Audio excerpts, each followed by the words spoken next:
20 years after. Chapter 77. The Three Lieutenants of the Generalissimo.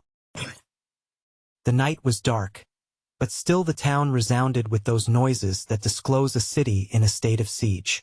Athos and Aramis did not proceed 100 steps without being stopped by sentinels placed before the barricades, who demanded the watchword. And on their saying that they were going to Monsieur de Bouillon on a mission of importance, a guide was given them under pretext of conducting them, but in fact as a spy over their movements. On arriving at the Hôtel de Bouillon, they came across a little troop of 3 cavaliers, who seemed to know every possible password. For they walked without either guide or escort, and on arriving at the barricades had nothing to do but to speak to those who guarded them, who instantly let them pass with evident deference, due probably to their high birth. On seeing them, Athos and Aramis stood still. "Oh!" cried Aramis. "Do you see, Count?" "Yes," said Athos. "Who do these 3 cavaliers appear to you to be?" "What do you think, Aramis?" "Why, they are our men." "You are not mistaken. I recognize Monsieur de Flamarens. And I, Monsieur de Chatillon. As to the cavalier in the brown cloak, it is the cardinal. In person. How the devil do they venture so near the Hôtel de Bouillon?" Athos smiled, but did not reply. 5 minutes afterward they knocked at the prince's door.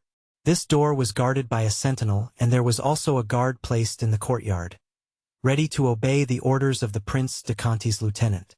Monsieur de Bouillon had the gout, but notwithstanding his illness, which had prevented his mounting on horseback for the last month, that is, since Paris had been besieged, he was ready to receive the Comte de la Fère and the Chevalier de Herblay. He was in bed, but surrounded with all the paraphernalia of war. Everywhere were swords, pistols, cuirasses, and arquebus, and it was plain that as soon as his gout was better, Monsieur de Bouillon would give a pretty tangle to the enemies of the Parliament to unravel. Meanwhile, to his great regret, as he said, he was obliged to keep his bed. "Ah, gentlemen," he cried, as the 2 friends entered, "you are very happy. You can ride, you can go and come and fight for the cause of the people. But I, as you see, am nailed to my bed. This demon, gout. This demon gout." "My lord," said Athos, "we are just arrived from England, and our first concern is to inquire after your health." "Thanks, gentlemen, thanks. As you see, my health is but indifferent. But you come from England. And King Charles as well, as I have just heard." "He is dead, my lord," said Aramis. "Pooh!" said the duke, too much astonished to believe it true. "Dead on the scaffold. Condemned by Parliament." "Impossible." "And executed in our presence. What, then, has Monsieur de Flamarens been telling me?" "Monsieur de Flamarens?" "Yes, he has just gone out." Athos smiled. "With 2 companions?" he said. "With 2 companions, yes," replied the duke. Then he added with a certain uneasiness, "Did you meet them?" "Why, yes, I think so, in the street," said Athos, and he looked smilingly at Aramis, who looked at him with an expression of surprise. "The devil take this gout!" cried Monsieur de Bouillon, evidently ill at ease. "My lord," said Athos, "we admire your devotion to the cause you have espoused, in remaining at the head of the army whilst so ill, in so much pain."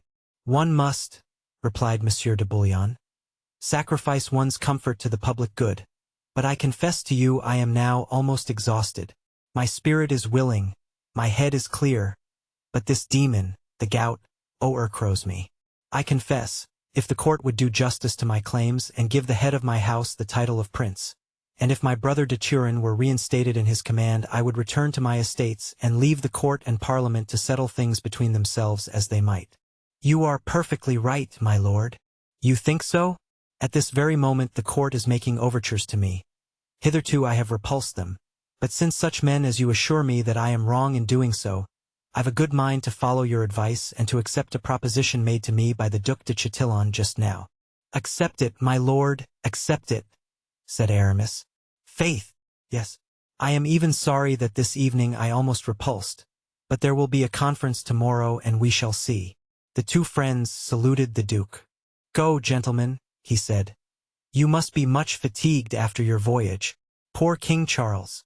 But, after all, He was somewhat to blame in all that business, and we may console ourselves with the reflection that France has no cause of reproach in the matter, and did all she could to serve him.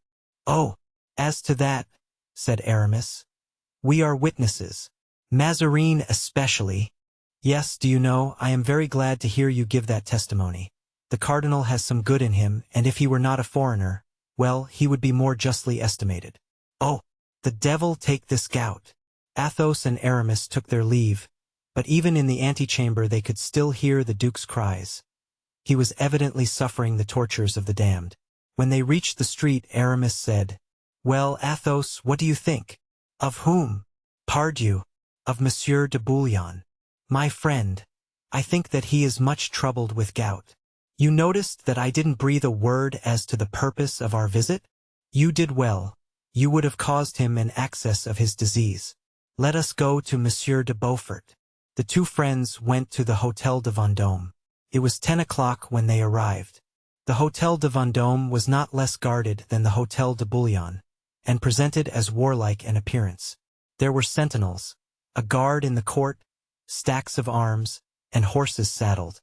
Two horsemen going out as Athos and Aramis entered were obliged to give place to them. Ah, gentlemen," said Aramis, "decidedly it is a night for meetings. We shall be very unfortunate if, after meeting so often this evening, we should not succeed in meeting tomorrow."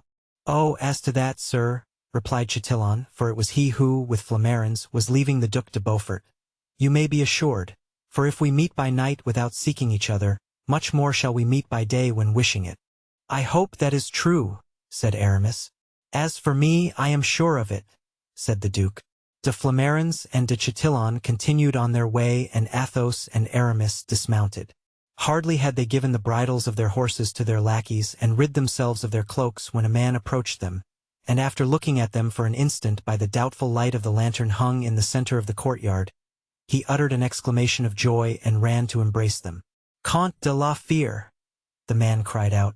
"Chevalier de Herblay, how does it happen that you are in Paris?" "Rochefort," cried the two friends. "Yes, we arrived 4 or 5 days ago from the Vendemois, as you know, and we are going to give Mazarin something to do. You are still with us, I presume." "More than ever." "And the Duke?" "Furious against the cardinal. You know his success, our dear Duke? He is really king of Paris. He can't go out without being mobbed by his admirers." "Ah, so much the better. Can we have the honor of seeing his highness?" "I shall be proud to present you," and Rochefort walked on. Every door was open to him. Monsieur de Beaufort was at supper, but he rose quickly on hearing the two friends announced. "Ah!" he cried. "By Jove! You're welcome, sirs. You are coming to sup with me, are you not? Boisgoli, tell Noirmont that I have 2 guests. You know Noirmont, do you not? The successor of Father Marteau, who makes the excellent pies you know of. Boisgoli, let him send one of his best, but not such a one as he made for La Ramee. Thank God! We don't want either rope ladders or gag pears now." "My lord," said Athos, "do not let us disturb you. We came merely to inquire after your health and to take your orders. As to my health, since it has stood 5 years of prison, with Monsieur de Chavigny to boot, 'tis excellent. As to my orders, since every one gives his own commands in our party, I shall end, if this goes on, by giving none at all. In short, my lord," said Athos, glancing at Aramis, "your highness is discontented with your party?" "Discontented, sir? Say my highness is furious. To such a degree, I assure you, though I would not say so to others, that if the queen, acknowledging the injuries she has done me, would recall my mother and give me the reversion of the admiralty, which belonged to my father and was promised me at his death, well, it would not be long before I should be training dogs to say that there were greater traitors in France than the Cardinal Mazarin."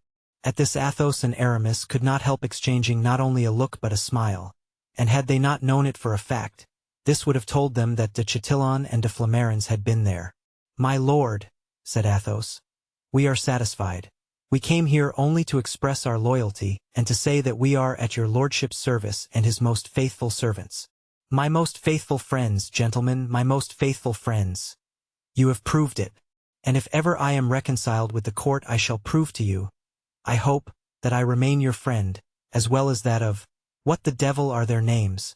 D'Artagnan and Porthos. D'Artagnan and Porthos. Ah yes, you understand, then, Comte de la Fere, you understand, Chevalier de Herblay, that I am altogether and always at your service. Athos and Aramis bowed and went out. My dear Athos, cried Aramis, I think you consented to accompany me only to give me a lesson. God forgive me. Wait a little, Aramis. It will be time for you to perceive my motive when we have paid our visit to the coadjutor. Let us then go to the archiepiscopal palace, said Aramis. They directed their horses to the city. On arriving at the cradle from which Paris sprang, they found it inundated with water, and it was again necessary to take a boat. The palace rose from the bosom of the water, and to see the number of boats around it one would have fancied oneself not in Paris, but in Venice. Some of these boats were dark and mysterious, others noisy and lighted up with torches. The friends slid in through this congestion of embarkation and landed in their turn. The palace was surrounded with water, but a kind of staircase had been fixed to the lower walls, and the only difference was that instead of entering by the doors, people entered by the windows. Thus did Athos and Aramis make their appearance in the antechamber, where about a dozen noblemen were collected in waiting. Good heavens, said Aramis to Athos. Does the coadjutor intend to indulge himself in the pleasure of making us cool our hearts off in his antechamber? My dear friend, we must take people as we find them. The coadjutor is at this moment one of the 7 kings of Paris, and has a court. Let us send in our names, and if he does not send us a suitable message, we will leave him to his own affairs or those of France. Let us call one of these lackeys, with a demi-pistole in the left hand. Exactly so, cried Aramis. Ah, if I'm not mistaken, here's Bazin. Come here, fellow. Bazin, who was crossing the antechamber majestically in his clerical dress, turned around to see who the impertinent gentleman was who thus addressed him. But seeing his friends, he went up to them quickly and expressed delight at seeing them. A truce to compliments, said Aramis. We want to see the coadjutor, and instantly, as we are in haste. Certainly, sir. It is not such lords as you are who are allowed to wait in the antechamber. Only just now he has a secret conference with Monsieur de Bruy. De Bruy, cried the friends. 'Tis then useless our seeing Monsieur the coadjutor this evening, said Aramis. So we give it up. And they hastened to quit the palace, followed by Bazin, who was lavish of bows and compliments. Well, said Athos, when Aramis and he were in the boat again, are you beginning to be convinced that we should have done a bad turn to all these people in arresting Mazarin? You are wisdom incarnate, Athos, Aramis replied. What had especially been observed by the two friends was the little interest taken by the court of France in the terrible events which had occurred in England, which they thought should have arrested the attention of all Europe. In fact, aside from a poor widow and a royal orphan who wept in the corner of the Louvre, no one appeared to be aware that Charles I had ever lived and that he had perished on the scaffold. The two friends made an appointment for 10 o'clock on the following day, for though the night was well advanced when they reached the door of the hotel, Aramis said that he had certain important visits to make and left Athos to enter alone. At 10 o'clock the next day they met again. Athos had been out since 6 o'clock. Well, have you any news? Athos asked. Nothing. No one has seen D'Artagnan and Porthos has not appeared. Have you anything? Nothing. The devil, said Aramis. In fact, said Athos, this delay is not natural. They took the shortest route and should have arrived before we did. Add to that D'Artagnan's rapidity in action, and that he is not the man to lose an hour, knowing that we were expecting him. He expected, you will remember, to be here on the 5th. And here we are at the 9th. This evening the margin of possible delay expires. What do you think should be done? Asked Athos. If we have no news of them tonight? Pardieu, we must go and look for them. All right, said Athos. But Raoul? Said Aramis. A light cloud passed over the Count's face. Raoul gives me much uneasiness, he said. He received yesterday a message from the Prince de Condé. He went to meet him at St. Cloud and has not returned. Have you seen Madame de Chevreuse? She was not at home. And you, Aramis, you were going, I think, to visit Madame de Longueville. I did go there. Well, she was no longer there, but she had left her new address. Where was she? Guess. I give you 1,000 chances. How should I know where the most beautiful and active of the Frondists was at midnight? For I presume it was when you left me that you went to visit her. At the Hôtel de Ville, my dear fellow. What? At the Hôtel de Ville? Has she, then, been appointed provost of merchants? No, but she has become Queen of Paris ad interim, and since she could not venture at once to establish herself in the Palais Royal or the Tuileries, she is installed at the Hôtel de Ville, where she is on the point of giving an heir or an heiress to that dear duke. You didn't tell me of that, Aramis. Really? It was my forgetfulness then. Pardon me. Now, asked Athos, what are we to do with ourselves till evening? Here we are without occupation, it seems to me. You forget, my friend, that we have work cut out for us in the direction of Charenton. I hope to see Monsieur de Chatillon, whom I've hated for a long time there. Why have you hated him? Because he is the brother of Coligny. Ah, true. He who presumed to be a rival of yours, for which he was severely punished. That ought to satisfy you. Yes, but it does not. I am rancorous, the only stigma that proves me to be a churchman. Do you understand? You understand that you are in no way obliged to go with me. Come now, said Athos. You are joking. In that case, my dear friend, if you are resolved to accompany me, there is no time to lose. The drum beats. I observed cannon on the road. I saw the citizens in order of battle on the place of the Hôtel de Ville. Certainly the fight will be in the direction of Charenton, as the Duc de Chatillon said. I supposed, said Athos, that last night's conferences would modify those warlike arrangements. No doubt. But they will fight, none the less, if only to mask the conferences. Poor creatures, said Athos, who are going to be killed, in order that Monsieur de Bouillon may have his estate at Sedan restored to him, that the reversion of the Admiralty may be given to the Duc de Beaufort, and that the coadjutor may be made a cardinal. Come, come, dear Athos, confess that you would not be so philosophical if your Raoul were to be involved in this affair. Perhaps you speak the truth, Aramis. Well, let us go, then, where the fighting is, for that is the most likely place to meet with D'Artagnan, Porthos, and possibly even Raoul. Stop, there are a fine body of citizens passing. Quite attractive, by Jupiter, and their captain, see. He has the true military style. What ho? Said Grimaud. What? Asked Athos. Planchet, sir.